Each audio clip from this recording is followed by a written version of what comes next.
ආයුබෝවන්. යථාර්ථවාදීව ලෝකයේ දෙස බලන්නට සත්‍ය සිදුවීම් සම්පින්ඩනයක පුවත් දිගහැරුම ශ්‍රද්ධා රූපවාහිනී 6:30 ප්‍රධාන ප්‍රවෘත්ති විකාශය සමගින් මම ලකිඳුණු අංග ප්‍රථමයෙන් සිරස්තල.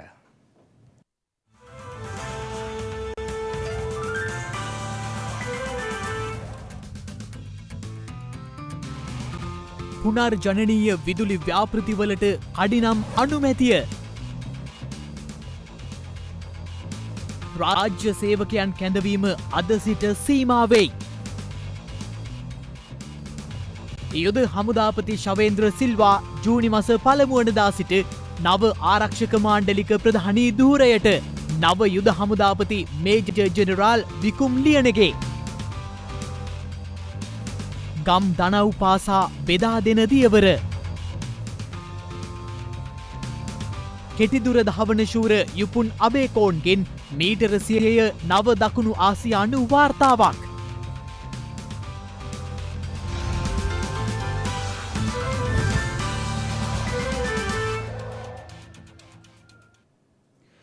ඉදිරි ගමන පිළිබඳව ජාතික සම්මුතියක් ඇති කර ගැනීම සඳහා පාර්ලිමේන්තුව තුළ අඛණ්ඩව සාකච්ඡා කරමින් සිටින බව ජනාධිපති ගෝඨාභය රාජපක්ෂ මහතා පවසනවා. ජපානයේ ටෝකියෝහි පැවැත්වෙන ආසියාවේ අනාගතය පිළිබඳ 27 වන ජාත්‍යන්තර සමුළුව හෙවත් නිකේ සමුළුව අද වීඩියෝ තාක්ෂණය ඔස්සේ අමතමින් ජනාධිපතිවරයා මේ බව සඳහන් කළා.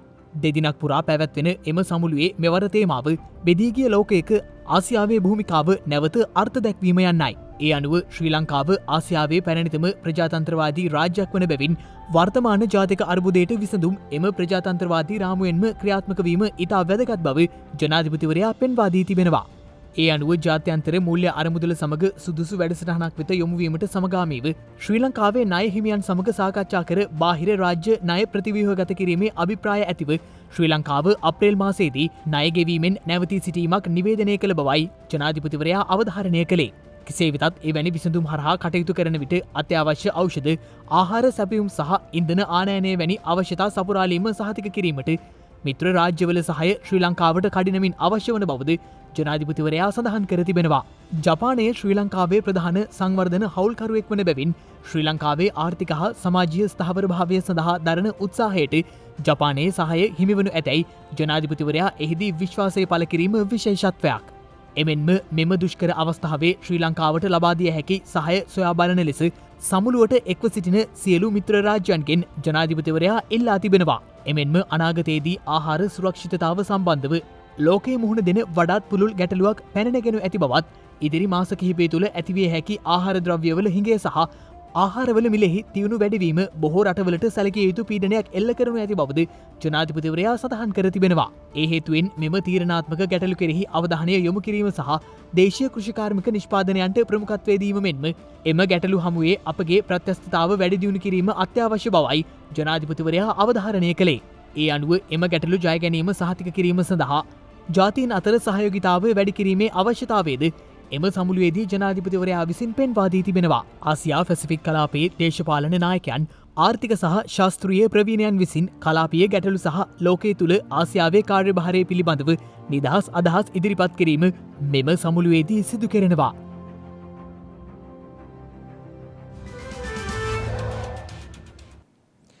දැනට ඉල්ලීම් ඉදිරිපත් කර ඇති පුනර්ජනනීය විදුලි ව්‍යාපෘති සඳහා කඩිනමින් අනුමැතිය ලබා දෙන ලෙස විදුලිබල හා බලශක්ති අමාත්‍ය කංචන විජේසේකර මහතා පුනර්ජනනීය බලශක්ති අධිකාරියට දැනුම් දී තිබෙනවා. ඊයේ විදුලිබල මණ්ඩලයේ නිලධාරීන් සමග පැවති විශේෂ හමුවකදී ඒ මහතා මේ පිළිබඳ අදහස් පළ කළේ. දැනට ඉල්ලීම් ඉදිරිපත් කර ඇති පුනර්ජනනීය විදුලි ව්‍යාපෘති සඳහා කඩිනමින් අනුමැතිය ලබා දෙන ලෙස විදුලිබල හා බලශක්ති අමාත්‍ය කංචන විජේසේකර මහතා පුනර්ජනනීය බලශක්ති අධිකාරියට දැනුම් දී තිබෙනවා.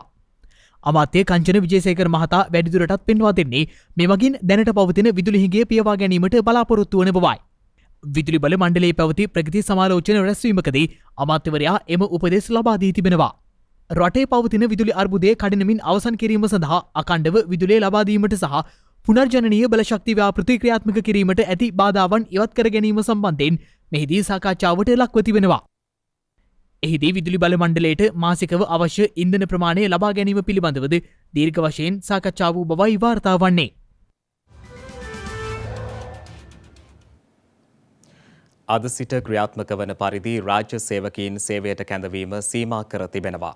ඒ ඉන්ධන අර්බුදය හමුවේ වියදම් අවම කර ගැනීමේ අරමුණින්. ඒ අනුව රාජ්‍ය ආයතනවල ආයතන ප්‍රධානයාගේ අභිමතය පරිදි අත්‍යවශ්‍යම සේවකයන් පමණක් සේවයට කැඳවන ලෙසටයි දැනුම් දී ඇත්තේ. ඊට අදාළ චක්‍රලේඛය රාජ්‍ය පරිපාලන හා ස්වදේශ කටයුතු පළාත් සභා හා පළාත් පාලන අමාත්‍යංශයේ ලේකම්වරයා ඊයේ නිකුත් කළා. ඒ අනුව ජනතාවට ඉටුවන කාර්යයන්ට බාධාවක් නොවන පරිදි රජයේ නිලධාරීන් සේවයට කැඳවීමේ බලය අමාත්‍යංශ සහ පළාත් ප්‍රධාන ලේකම්වරුන්ට මෙන්ම දෙපාර්තමේන්තු ප්‍රධානීන්ට හිමිවනවා. මේ අතර රාජ්‍ය ආයතනවල වියදම් අවම කර ගැනීමට කටයුතු කළ යුතු බව විශේෂ භාර අමාත්‍ය දිනේෂ් ගුණවර්ධන මහතා පවසනවා. දිස්ත්‍රික් ලේකම්වරුන් සමග සූම් තාක්ෂණයේ ඔස්සේ පැවති සාකච්ඡාවකට එක්වෙමනුයි ඒ මහතා මේ බව සඳහන් කළේ. මේ අතර වෛද්‍යවරුන් සහ සෙසු සෞඛ්‍ය සේවකයන් ඇතුළු රාජ්‍ය නිලධාරීන්ගේ මෙම මාසයට අදාළ අතිකාල ඇතුළු විවිධ දීමනා කප්පාදු කිරීමට පියවරගෙන ඇති බවට වෛද්‍ය හා සිවිල් අයිතිවාසිකම් පිළිබඳ වෛද්‍යවරුන්ගේ වෘත්තීය සමිති සන්ධානය චෝදනා කරනවා. එහි සභාපති වෛද්‍ය චමල් සංජීව මහතා සඳහන් කළේ එම දීමනා කප්පාදුව වහා අත්හිටුවීමට රජය පියවර ගත යුතු බවයි. ඉන්ධන පිරවුම්හල්වල භූගත තෙල් ටැංකිවල පවතින අවසන් තෙල් තොග පාරිභෝගිකයින් භාවිත කිරීමෙන් රථවාහනවල තිබෙන ඉන්ධන පරිපථවලට දැඩි හානි සිදුවන බව ඛනිජ තෙල් බෙදුම්කරුවන්ගේ සංගමය පවසනවා. එම සංගමේ සභාපති ෂෙල්ටන් ප්‍රනාන්දු මහතා ප්‍රකාශ කළේ මේ හේතුවෙන් ඉන්ධන පිරවුම්හල්වල පවතින අවසන් තෙල් තොග භාවිත කිරීමෙන් වළකින ලෙසයි. භූගත ටැංකියේ තියෙන තෙල් ප්‍රමාණය අන්තිම බිඳුව දක්වා ගැසීමෙන් වෙන හානිය. අතියන්තර පෙට්‍රෝලියම් ආයතන මගින් කියා තියෙනවා සෑම ටැංකියකම භූගත ප්‍රමාණයක් තියා ගන්න කියලා. මොකද ඒ භූගත ප්‍රමාණය ඇදිලා ඕගොල්ලන්ගේ බලපෑම උඩ ඕගොල්ලන්ගේ වාහනයට ගැසීමෙන් වාහනයට ලොකු ආන්තරදායක සිදුවීම් සිදු වෙනවා. බෙදුම්කරු දන්නවා මේ වෙලාවෙන් මේ ප්‍රමාණයෙන් මේක අදින්නේ මේ තෙල් ගැසීමෙන් වන හානිය. හැම ටැංකියකම හැම ලෝඩයක් ආපුවා මේක හැදෙන මණ්ඩියක්. ඒකට මණ්ඩියට කියනවා ස්ලජ් කියලා. ඔය මණ්ඩිය හැම බෙදුම්කර පොළොවල් වලින්ම අවුරුදු 2කට සැරයක් අවස් කරන්න ඕන. ඉතින් මේ ඔබ කියන විදිහට අන්තිම දක්වා ඔබේ වාහනයට ගසන්න ඉන්නේ. ඔබ තනිකර ඔබේ වාහනයට ලබා ගන්න මේ ඉතුරුලා තියෙන මණ්ඩිය. මේ මණ්ඩියෙන් ලොකු හානි සිද්ධ වෙනවා ඔබේ වාහනේ තියෙන ඉන්ධන පරිවර්තවල. බෙදුම්හල් කියනවා නම් මෙතනින් එහාට ගහන්න බෑ ඔබේ වාහනේට හානි කරයි කියලා කරුණා කරලා ඒ බෙදුම්හල් ක්‍රිමියාගේ ඒ ක්‍රියා ඒ කරනකට අහුම්කම් දෙන්න. මේ අතර ඒ මහතා වැඩිදුරටත් ප්‍රකාශ කළේ ඛනිජ තෙල් සංස්ථාවෙන් ලබා දී තිබූ දින 5ක ඇඩවුම් කාල සීමාව නැවත ලබා දීම හරහා තෙල් ලබා ගැනීමේ තදබදය අඩු කරගත හැකි බවයි. පෙර අපිට තිබුණ දින 5ක ඇනොම් සීමාවක් දීලා තිබුණා කංචල නීතික සංස්ථාව. නමුත් ඒ දින 5 දින 3 කෙරුවා. නමුත් දැන් ඒ දින 3ත් දැන් දින 2 කරලා තියෙනවා. එතකොට එක පිරුම්මලකට යවෙන්නේ එක ඇනෝමක් විතරයි. නමුත් බෙදුම්කාරයෝ මහතුන් දන්නෙත් නෑ එන ඇනෝම ඔටෝ ඩීසල්ද නැත්නම් පෙට්‍රල්ද කියලා. විශේෂයෙන්ම ඉල්ලා සිටිනවා සංස්ථාවේ ලොකු නිලධාරීන්ගෙන් මේ ගැන වහම ක්‍රියා කරලා අර පරණ තත්ත්වයටම දින 5 සීමාව මේ වෙලාවේ අපේ බෙදුම්කාර මහතුන්ට ලබා දෙන්න කියා. විශේෂයෙන්ම ඉල්ලා තියෙන බෙදාරින් සමාගමට එවන වෙලාව කරුණාකරලා පිරුම්මල් හිමියන්ව දැනුවත් කරන්න. ඒ වගේම කරුණාකරලා ඒ ඇනෝම් දැනගැනීම සඳහා දෙන ඒ දුරකථන දෙක හරි විවෘතව තබන්න ඩීලර්ට දුරකථන කතා කරලා තමන්ගේ ඇනෝම කවද්ද ලැබෙන්නේ කීයද දෙන්නේ එක්ක මේකේ ඉන්නේ ඩීසල්ද මේකේ ඉන්නේ පෙට්‍රල් තක ඉන්නේ නැත්තේ ඇයි ඒ ප්‍රශ්නය ඒතර අපිට පුළුවන් ඒක දැනුවත් කරලා අපේ ඉන්න පාරිභෝගික ජනතාවට දැනුවත් කරන්න මෙතන අද අපිට ඇනෝම් ලැබෙන්නේ මේකයි අද මෙච්චර මේ වෙලාවට එන්නේ මෙච්චර මේ වෙලාව ඒක දැනුවත් කරපුවාම මේ පෝලිං මේක සම්පූර්ණයෙන්ම නතර කිරීමේ හැකියාවක් තියෙනවා. ශ්‍රද්ධා පිවිතුරු පැන් පූජා පුණ්‍ය ව්‍යාපෘතිය යටතේ නව ජල පිරිපහදු ඒකක 2ක් ජනසතු කිරීම ඊයේ සිදු කෙරුණා. ශ්‍රද්ධා පිවිතුරු පැන් පූජා පුණ්‍ය ව්‍යාපෘතියේ 110 වන සහ 111 වන ජල පිරිපහදු ඒකක ජනසතු කිරීමයි මෙලෙස ඊයේ සිදු කෙරුණේ.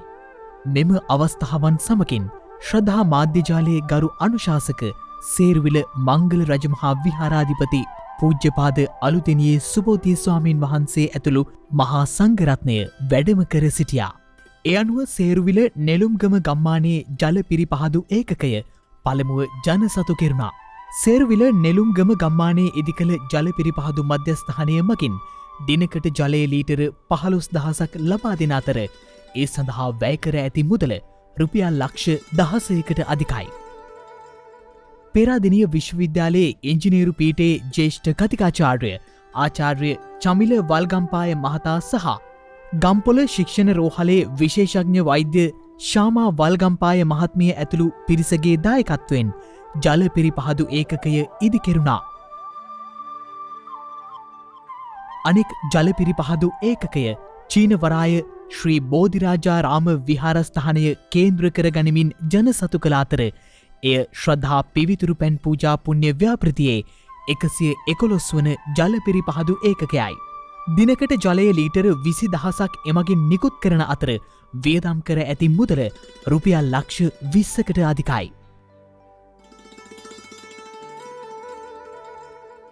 ඔස්ට්‍රේලියාවේ මෙල්බර්න් නුවර පදිංචි ආචාර්ය දිමුත් නවරත්න මහතාගේ යොමු කිරීම මත චීනයේ ඩු ෆුජියෑන් මහතා සහ ශ්‍රද්ධා රූපවාහිනිය නරඹන සැදැහැවතුන්ගේ බැතිබර දායකත්වය මේ සඳහා ලැබී තිබුණා. මේ පරිත්‍යාගය කරන පින්නතුන් සිහිපත් කරගන්න ඕනේ කාරණේ තමයි මේක ජීවිත දානමය පින. නිකම්ම වතුර දෙනවා නෙවෙයි. මොකද අර විසත් එක්ක තියෙන ජලය බිව්වහම මිනිස්සුන්ගේ ආයුෂ කාලය තමයි අඩු වෙන්නේ. එතකොට ඒ අය ඉක්මනට මැරෙනවා.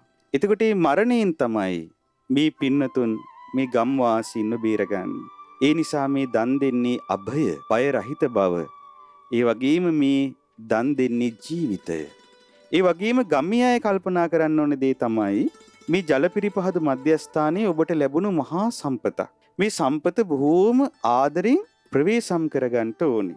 එතකොට ඔබ හැමදාම මේ ජල පිරිපහදු මධ්‍යස්ථානයෙන් ජලය අරගෙන ගියාට පස්සේ ඒ ජලයේ අග්‍ර කොටස ඒ බුදුරජාණන් වහන්සේ උදෙසා ගෙදර පූජා කරන්න. පූජා කරලා පරිභෝග කරන්න. ඒක ඔබට ලොකු පිනක් ජීවිතයට උපදවා දේවි. මහමෙවුනාව භාවනා අසපු සංචිතයත් ශ්‍රද්ධා මාධ්‍යජාලයත් ශ්‍රද්ධා සමාජ සත්කාර අංශයත් සමග දියත් කරනු ලබන ශ්‍රද්ධා පිවිතුරු පැන් පූජා පුණ්‍ය ව්‍යාපෘතිය සිවිල් ආරක්ෂක දෙපාර්තමේන්තුව සහ කැලණිය විශ්වවිද්‍යාලයේ රසායන විද්‍යා අංශයේ එකමුතුවෙන් සිදුවනවා.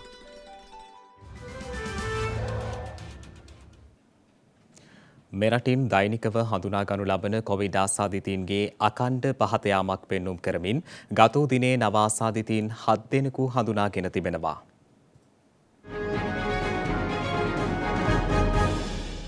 ගත වූ දිනේ මෙරටින් නව කොවිඩ් ආසාදිතයන් 7 දෙනෙකු වාර්තා වී ඇති බව වසංගත රෝග විද්‍යා ඒකකය දැනුම් දී තිබෙනවා. ඒ මෙරට සමස්ත කොවිඩ් ආසාදිතයන් සංඛ්‍යාව 6,63,786ක් දක්වා ඉහළ නංවමින් මේ අතර ගත වූ දිනේත් මෙරටින් කිසිදු කොවිඩ් ආසාදිත මරණයක් වාර්තා වී නොමැති බව සෞඛ්‍ය සේවා අධ්‍යක්ෂ ජෙනරාල්වරයා විසින් දැනුම් දී තිබෙනවා. කෙසේ වෙතත් මේ වන විට මෙරටින් වාර්තා වන සමස්ත කොවිඩ් ආසාදිත මරණ සංඛ්‍යාව 16,513ක් ලෙසයි දැක්වුණේ. අඛණ්ඩව මෙරටින් වාර්තා වන දෛනික කොවිඩ් ආසාදිතයන් සහ මරණ සංඛ්‍යාවල අඩුවක් පෙන්නුම් කළත් තවමත් වසංගත අවදානම එලෙසින්ම පවතින බැවින් ජනතාව තවදුරටත් නිසි සෞඛ්‍ය පුරුදු අනුගමනය කරමින් කටයුතු කළ යුතු බව සෞඛ්‍ය අංශය සඳහන් කළා. මේ අතර මේ වන විට වෛරසය ආසාදිතව රෝහල්වල ප්‍රතිකාර ලබන පුද්ගලයන් සංඛ්‍යාව 330ක් වන අතර වෛරසය ආසාදිතව සිට සුවය ලැබූ සමස්ත පුද්ගලයන් සංඛ්‍යාව දැක්වෙන්නේ 6,46,943ක් ලෙසයි.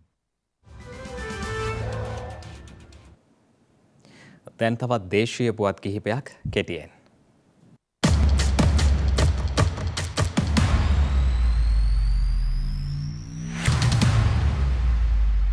ජපන් භාෂා ප්‍රවීණතාවයක් නොමැති පාසල් හැරගිය ළමුන් දහසකට ඉදිරි මාස කිහිපය තුළ ජපානයේ රැකියා අවස්ථා ලබා දෙන ලෙස කම්කරු සහ විදේශ රැකියා අමාත්‍ය මනුෂ්‍ය නානායක්කාර මහතා ඉල්ලීමක් කර තිබෙනවා.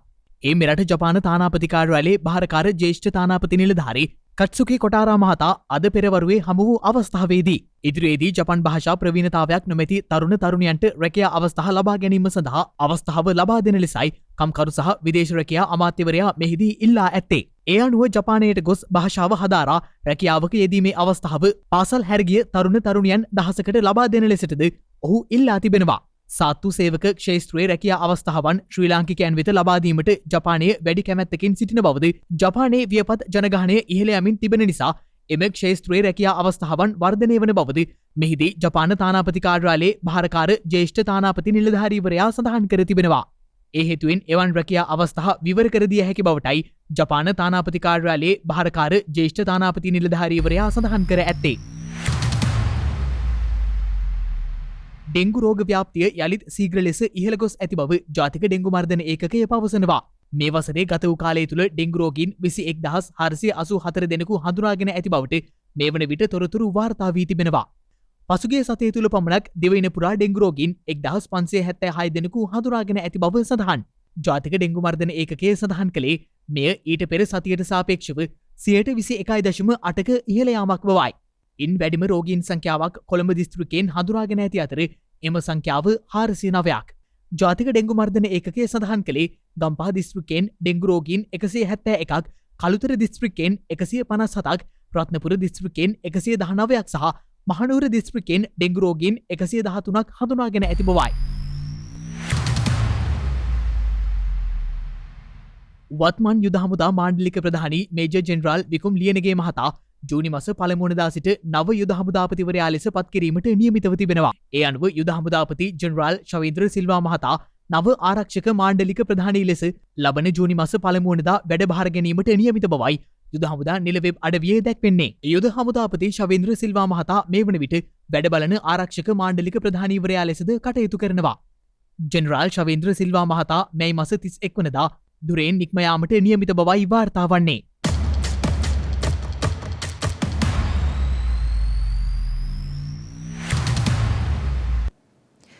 කෙටිදුර දහවන ශූර යුපුන් අබේකෝන් මීටර 100 පිරිමි දහවනි සව්වේ නව ශ්‍රී ලංකා සහ දකුණු ආසියානු වාර්තාවක් පිහිටුවීමට අද සමත් වුණා.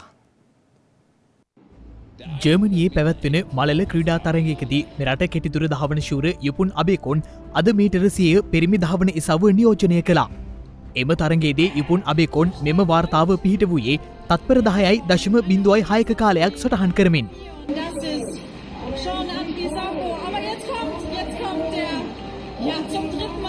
ඒ අනුව මෙම ඉසව්වේ දකුණු ආසියානු වාර්තාවද බිඳ දැමීමට යුපුන් සමත් වුණා. යුපුන් බිඳ දැමුවේ තප්පර 10.15ක කාලයක් සටහන් කරමින් ඔහු විසින්ම පිහිටුවා තිබූ වාර්තාවයි. ඔහු පසුගිය වසරේදීද මෙම දහවන තරගයට එක් වූ අතර එහිදී තත්පර 10.09ක කාලයක් සටහන් කළද සුළඟේ වේගය ධන 2.2ක් ලෙස සටහන් වීම නිසා එය ශ්‍රී ලංකා වාර්තාවක් බවට පත් වූයේ නැහැ. මේ වන විට මීටර 60, මීටර 100, මීටර 200 යන දහවන ඉසව් සියල්ලේම දකුණු ආසියානු වාර්තාවන්ට මෙන්ම මීටර 150 දහවන ඉසව්වේ ආසියානු වාර්තාවටද හිමිකම් කියන්නේ යුපුන් අබේකෝන්. මෙරට නාමයේ ජාත්‍යන්තරයේ බබලවන යුපුන් අබේකෝන් දහවන ශූරයා හට තව තවත් ජයග්‍රහණ අත්කර ගැනීමට දිරිය වාසනාව ලැබේවායි අප ඉත සිතින් ප්‍රාර්ථනා කරමු.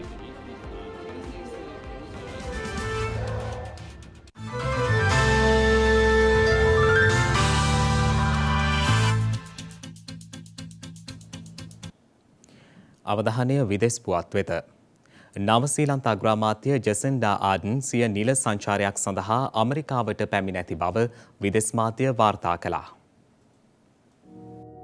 ද්විපාර්ශ්වික සම්බන්ධතා ශක්තිමත් කර ගනිමින් නව වෙළඳ කිවිසුමක් ඇති කර ගැනීමේද අරමුණින් නවසීලන්ත අග්‍රාමාත්‍ය ජසෙන්ඩා ආඩෙන් ඇමරිකාවට පැමිණ ඇති බව විදෙස් මාධ්‍ය වාර්තා කළා. ඇමරිකාව සහ නවසීලන්තය අතර වෙළඳ සහයෝගිතා කිවිසුමක් 2017 වසරේදී කෙටුම්පත් කෙරෙනු අතර ඇමරිකාවේ අවශ්‍යතාවය අනුව එය කිවිසුම්ගත වීම වෙනස් වූ බවයි විදෙස් මාධ්‍ය වාර්තා කළේ. කෙසේ වෙතත් නවසීලන්ත අග්‍රාමාත්‍යවරිය සඳහන් කර ඇත්තේ එම වෙළඳ කිවිසුම යලි ස්ථාපිත කිරීමට සිය ඇමරිකානු සංචාරයේදී උත්සාහ ගන්නා බවයි. ඇමරිකාව ආසියානු කලාපයට ආර්ථිකමය වශයෙන් සම්බන්ධ වීමට උත්සාහ දරමින් සිටින බැවින් ආසියානු කලාපීය රටවල් මෙන්ම නවසීලන්තය සමගද ආයෝජන සහ වෙළඳ කිවිසුම් ඇති කර ගැනීමට අවස්ථාව පවතින බවයි නවසීලන්ත අග්‍රාමාත්‍යවරියගේ මතය වී ඇත්තේ. ඒ අනුව විදෙස් වාර්තා සඳහන් කළේ අපනයන ඉහළ නැංවීම සහ සංචාරක කර්මාන්තයේ ප්‍රවර්ධනය අරමුණු කර ගනිමින් එම කටයුතු සිදුවනු ඇති බවයි. නවසීලන්ත අගමැතිනිය ඇමරිකාවේ සංචාරය කරනු ලබන්නේ ඇමරිකානු ජනාධිපති ජෝ බයිඩන් දකුණු කොරියාවේ සහ ජපානයේ සංචාරයක නිරත වන අතරතුර වන බවද විදෙස් මාධ්‍ය වාර්තා කළා. කෙසේ වෙතත් නවසීලන්ත අග්‍රාමාත්‍යවරියගේ ඇමරිකානු සංචාර සැලැස්මේ ජෝ බයිඩන් සමග හමුවක් ඇතුළත් කර නොමැති බව විදෙස් වාර්තාවල වැඩිදුරටත් සඳහන්.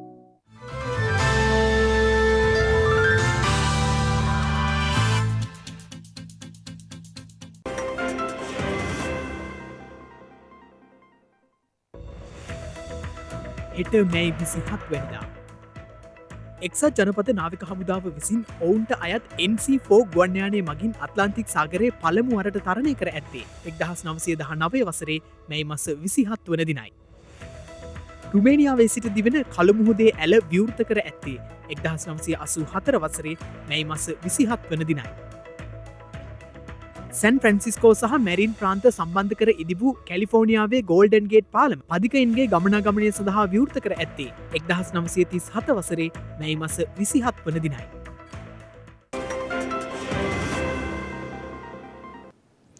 ඒ සමගින් ශ්‍රද්ධා ප්‍රධාන ප්‍රවෘත්ති විකාශය නිමාවට පත්වනවා. හමුවෙමු හෙටත් සවස 6:30ට. තෙරුවන් සරණයි. නමෝ බුද්ධාය. මෙවැනි වැදගත් පුවත් නැරඹීම සඳහා ශ්‍රද්ධා TV News YouTube channel එක subscribe කර සීනුව සලකුණ වන්න.